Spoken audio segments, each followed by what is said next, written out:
አሰላሙ አለይኩም ወራህመቱላሂ ተዓላ ወበረካቱሁ።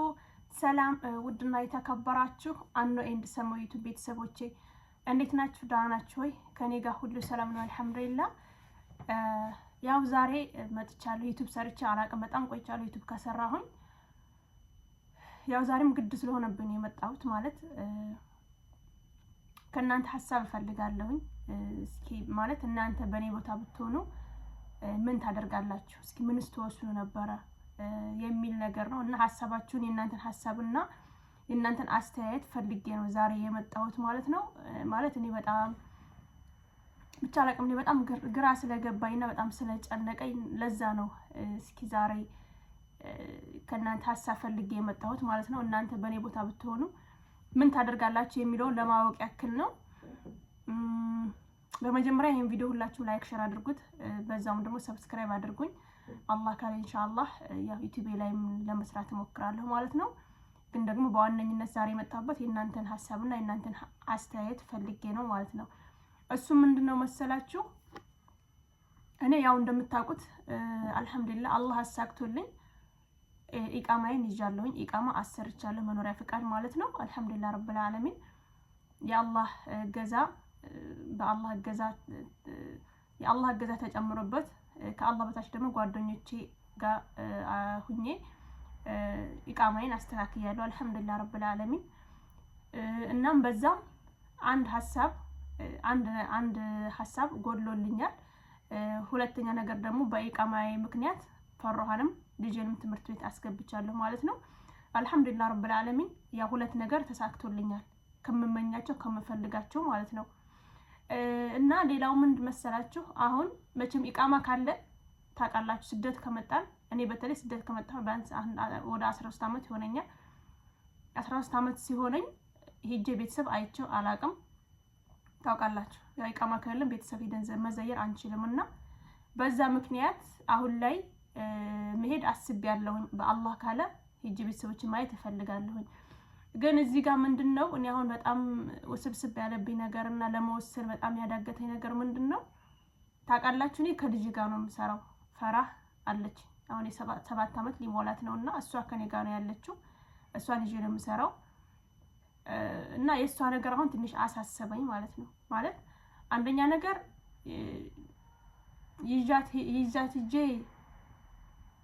ይዣት እንዳልመለስ ብቻ አላቅም። ማለት ይሄ ነገር ከበደኝ። ሂጄ ጥያትም እንዳልመጣ ታውቃላችሁ፣ በጣም ኢትዮጵያ ከባድ ነው። አንደኛ ነገር አየሩ፣ ቋንቋ አትችልም፣ አማርኛ አትችልም። በዛ ላይ እኔ ጋር በጣም ተላምዳለኝ። በዛ ላይ ደግሞ ኢትዮጵያ ታውቃላችሁ፣ በዋነኝነት እናንተ ምርታህ የምትሆኑት ልጆቻችሁን ቤተሰብ ጋር አስቀምጣችሁ እናንተ ምርታህ የምትሆኑት እናንተ ደስ ብሏችሁ በቃ ከልጆቻችሁ ስለ ልጆች ምንም ነገር ማትጫነቁት በስነ ስርዓት የምትሰሩት ያው እናት ስትኖር ነው። እናት ካለች ከምንም በላይ በቃ ደስተኛ ሆናችሁ ኑሯችሁን መኖር ትችላላችሁ፣ ስራችሁን መስራት ትችላላችሁ። ግን እናት ከሌለ ደግሞ በጣም ከባድ ነው ልጅ እዛ ጥሎ መምጣት ማለት ነውና እኔ ደግሞ ታውቃላችሁ እናቴን በስደት ነው ያጣሁት። እናቴ የለችም በህይወት። በዛ ላይ ደግሞ እህት የለኝም። እኔ ብቻዬን ሴት ልጅ ያለሁት ከቤቱ 4 ወንድሞች አሉኝ አልሐምዱሊላህ። ግን ያው ታውቃላችሁ እናት ወይ እህት ብትኖር ነበር የበለጠ እናንተ ምርታው ሆናችሁ ስራችሁን መስራት ልጆቻችሁን ጥላችሁ መምጣት የምትችሉት ማለት ነውና እኔ በጣም ግራ ገብቶኛል። ወላሂ ቃል የለኝም ማለት ምን እንደማደርግ ምን ማድረግ እንዳለብኝ አላውቅም። እኔ በቅርቡ ሂጄ ቤተሰቦቼን ማየት እፈልጋለሁ፣ አባቴን ማየት እፈልጋለሁ፣ ልጄን ማየት እፈልጋለሁ። ግን ሂጄ እንዴት ላድርግ? ማለት ሂጄ ጥያት ብመጣ በጣም ከባድ ነው ማለት በጣም ከብዶኛል። ያኔ ማሰብ አልፈልግም በቃ በዚህ ጉዳይ ላይ ማለት ነው። እዚህም ደግሞ ከኔ ጋር በነገራችን ላይ አይምሮ የሚለው ውሰጃት፣ ልቤ ደግሞ የሚለው በቃ ሂጄ ይዣት ልመለስ፣ እንደዛ ነው ልቤ የሚለኝ ማለት ነው። በቃ በ100% እኔ ልቤ የሚለኝ እንደዛ ነው። ግን ደግሞ ሳስበው በጣም ብዙ ፕሮሰስ አለው። በቅርቡ ነው ሂጄ አገር ቤት አባቴም እኔን ማየት ይፈልጋል፣ እኔም ደግሞ እሱን ማየት እፈልጋለሁ በጣም። እና አባቴ ያው በቅርቡ እንዲሄድ ነው የሚፈልገው። ብቻ ብቻ አላቅም እኔ ማለት እኔ በጣም ግራ ገብቶኛል ወላሂ ለአዚም ቤተሰብ ምን ማድረግ እንዳለብኝና ምን መወሰን እንዳለብኝ ራሱ በጣም ነው ግራ ያጋባኝና እስኪ እናንተ በኔ ቦታ ብትሆን ምን ታደርጋላችሁ እስኪ አብዛኛው ሰው እንደውም እዛ ኢትዮጵያ ያሉ ልጆቻቸውንም እንደውም እንዴት ነው ማምጣት የምንችለው እያሉ በጣም ብዙ ሰው ይጠይቀኛል ያ በፈራ ኢቃም ትምህርት ስላስገባዋት ማለት ነውና አብዛኛው ሰው የሚለኝ ይዘሻት እንዳትጂ ያኒ እዛ እንዳታስቀራት ጭራሽ ኢትዮጵያ ለልጅ አይሆንም እዚህ ስለምደዋል ነው የሚለኝ ግማሽ ደግሞ ይዘሻት ሂጂ ብቻ እኔ ማለት እኔ በዚህ ማል መወሰን ከብዶኛል ወላሂ ለአዚም ነው የምላችሁ በጣም ግራ ነው የገባኝ በቃ ምንም እኔ ምን ማድረግ እንዳለብኝ ምን መወሰን እንዳለብኝ በጣም ብቻ እስኪ እናንተ ብትሆኑ እስኪ ምን ታደርጋችሁ ምን ተመክሩኛላችሁ እስኪ ሁላችሁም በኔ ቦታ ሆናችሁ ምን የምትወስኑት ነገር እስኪ አሳውቁኝ ማለት ነው ታይብ አንደኛ ነገር ያው ታውቃላችሁ እኔ ሁለት ልጆች ነው ያሉኝ አልহামዱሊላህ የመጀመሪያ ልጅ ኢትዮጵያ ናት ያለችው ያው ሁለተኛው ልጅ ናት እኔ ጋር ያለችው ማለት ነውና እኔ ወላሂ አላህ ብሎልኝ አላህ አሳክቶልኝ ማለት ነው ሁለተኛው የመጀመሪያ ልጄንም ራሱ እዚሁ ይዤ ሁለቱንም ይዤ እዚሁ በሰራ እዚሁ ብኖር ወላሂ ደስተኛ ነኝ ነገሮች እስከሚስተካከሉ አላህ ምስክሬ ነው ሁለቱንም ሰብስቤ እዚሁ በቃ እዚሁ ማለት ነገሮች እስከሚስተካከሉ እዚሁ ይዣቸው በቀም በጣም ደስተኛ ነኝ ለምን እኔ አሁን አልহামዱሊላህ ንግድም እየጀማምር ያለሁኝ አላህ ካለ ንግድም እየሰራሁኝ ነው ኢንሻአላህ አላህ በዚሁ ከቀጠልኩኝ ያኒ ታፍተፍ ማለት እችላለሁኝ ለምን ኢቃማ ስላለኝ ማለት ነው እና ግን አሁን ላይ እኔ በጣም ግራ ነው የገባኝ ምን ማድረግ እንዳለብኝ አላቅም ምን መወሰን እንዳለብኝ አላቅም እና እስኪ እንደው ምን ትሉኛላችሁ ቤተሰብ እስኪ እናንተ በኔ ቦታ ብትሆኑ እንደ ሐሳብ እስኪ ምን ተመክሩኛላችሁ ምንስ ታደርጋላችሁ እስኪ እናንተን ሐሳብ እፈልጋለሁ ወላሂ በጣም ማለት በጣም በርግጥ ብዙ ሰው ጠለሻት ሂጂ አይተሽ ቤተሰቦችን አይተሽ ለአንድ ወር ተመለሺ እሷን እዛ አስቀምጥሻ ነገሮች እስከሚስተካከሉ ድረስ ይሉኛል ግን እንዴት ብዬ ነው ጥያት የምሄደው አስባችሁታል ፈራህ እንኳን ለሁለት ወር ለሶስት ወር አይደለም እኔ ጋር ራሱ እዚህ እንቅልፍ ራንኩ እሱ ስተኛ ማለት ነው ከጎና ካልሆንኩ እጄን ካልያዘች እንቅልፍ እስከሚወስዳት ድረስ እጄን ካልያዘች ሙስተሂል አተኛም ሙስተሂል ማለት ነውና ይሄን ነገር ሳስብ በቃ አላቀም ማለት እኔ ኢትዮጵያ ብዙ ነገር እንደሚጎልባት እንደምትጎዳው የሚሰማኝ ገብቷችኋል እንደምትጎዳው የሚሰማኝና ለምን አንደኛ ነገር የመጀመሪያ ልጅም ያው በእናት በኔ እንትን በጣም ተጎርታለች ታውቃላችሁ ሰዋራት ራሱ በጣም ለቅሶ ነው የሚቀደማት መቼ የምትመጪው ነው የምትለኝ እኔንም ሙሰጂ ነው የምትለኝ መጀመሪያ ልጅም ማለት ነውና ያ ነገር ስለሆነ አሁን እንደገና ሁለተኛ ልጄንም ብቻ አላቅም ነው ወላሂ ማለት ምን እንደምል አላቅም ምን ማድረግ እንዳለብኝ አላውቅም በጣም ግራ ገብቶኝ ያለሁት እኔ ለአረፋ ነበር አገባለሁ ብዬ ያሰብኩት ግን ደግሞ እስከዛ አላቅም ነገሮች የሚስተካከሉ አይመስለኝም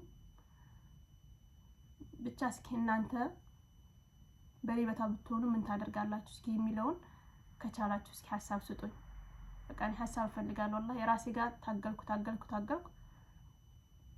በቃ ያኔ ውሳኔ ላይ አልደረስኩኝምና እስኪ እናንተ የምታውቁት እናንተ በኔ ቦታ ብትሆኑ ምን ታደርጋላችሁ የሚለውን እንደ ሐሳብ ኮሜንት ላይ አሳውቁኝ طيب ከዛ በኋላ እስኪ በመቀጠልም ዱአ አድርጉልኝ አላህ ማለት አላህ ኸይሩን ነገር እንዲሻ ማለት እኔ ከልጅ በላይ አልፈልግም ሐቂቃ እኔ ማለት ልጅ ማለት ለኔ ብዙ ነገር ይናት በስደት አንደኛ ነገር የእናቴን ሐዘን በሷ ነው የረሳሁት ገብቷችኋል ማለት ብዙ ነገር ሲከፋኝም ምንም ስደሰትም በሷ ነው ገብቷችኋል ማለት አሁን እሷ ጥላኝ ሄደች ማለት ለኔ ከባድ ነው በስደት ማለት በጣም ከባድ ነው እሷ ለኔ ሐዘኔ ብቻ የእናቴን ሐዘን በሷ ነው የቻልኩት ማለት ነው እና እሷ ከሌለች ለኔ ይከብደኛል ወላሂ ይከብደኛል ከምነግራችሁ በላይ ማለት ነውና ግን አልহামዱሊላህ ያኔ ወንድሜን አምጥቻለሁ ከጎኔ ወንድሜ ያለ ግን ያም ቢሆን በጣም ከባድ ነው ገብቷችኋል በጣም ማለት ነውና ይሄ ነገር ስላለ ምን ማድረግ እንዳለብኝ ግራ ገብቶኛልና እስኪ ሁላችሁም እንደ ሐሳባችሁን ብትሰጡኝ ደስ ይለኛል ምን ማድረግ አለብኝ ለላካት ወይንስ ደግሞ አስተካክዬ ነገሮችን እዚሁ ከኔ ጋር ትማር ከኔ ጋር ትቀር ከኔ ልቤ የሚለኝ ከኔ ጋር ትቀር ነው ወላሂ ማለት ልቤ የሚለኝ ከኔ ጋር ትሆን ነው። ግን ደግሞ አይምሮዬ ደግሞ ወሰጃት ይለኛል። ያኔ ጥለሻት ነው ይለኛል። ሀቂቃ አባቴ ራሱ ወላሂ ላዚም ይዘሻ ከመጣሽ ይዘሻ እንደምትመለሹ ነው ያለኝ። ለምን የመጀመሪያ ልጅን ስላየ ማለት ነው። እዛ በብዙ ነገር ስለተጎዳኝ ገብቷቸዋል። በብዙ ነገር አያምሸኝ። እናት ከምንም በላይ እናት ካለኝ ምንም ነገር አያሳስብም። ግን እናት ከጎደለኝ ምንም ነገር ደስ አይልም፣ አያምርም። ገብቷቸዋል። ስለዚህ ለዛም ነው አባቴ ራሱ በጣም በመጀመሪያ ልጅ አባቴ በጣም ነው ያኔ የተሰማው። ያኔ ስለ በቃላር ነገሮች ብዙ ነገር ስለጎደለባት፣ በእርግጥ አባቴ አልጎደለባትም ምንም ነገር። ግን ደግሞ ቢሆንም በጣም እንትን ስላለች እችኛይቱን ራሱ ይዘሻት ተመለሽ ነው ያለኝ አባቴ። ከመጣሽ ይዘሻት ነው የምትመለሽው፣ እዚህ ጥለሻት አትሄጂም፣ ከቻልሽ እንደውም የመጀመሪያ ልጅን ፈሪዳንም ራሱ ይዘሻት ተመለሽ ነው ያለኝና ያ ነገር ስላለ እኔ በጣም ግራ ገብቶኛ ምን ማድረግ እንዳለብኝ። እስኪ ከቻላችሁ ሐሳባችሁን ስጡኝ። ታየ ሐሳባችሁን ስጡኝ እስኪ ምን ማድረግ አለብኝ። ለማንኛውም ኢንሻአላህ እስኪ ያለውን ነገር ያሳውቃችኋለሁ። ዱአ አድርጉልኝ ደግሞ አላህ ነገሮች እንዲያስተካክል ገርበገር እንዲያደርግልኝ ዱአ አድርጉልኝ። መቼም ከዱአ ውጭ ሌላ ምንም ነገር የለም። አላህ ነገሮች እንዲያስተካክልልኝ ለልጅ የሚበጀውን ነገር አላህ እንዲወፍቀኝ ነገሩን ገርበገር እንዲያደርግልኝ ዱአ አድርጉልኝ እና ሐሳባችሁን እፈልጋለሁ። እሺ ቤተሰብ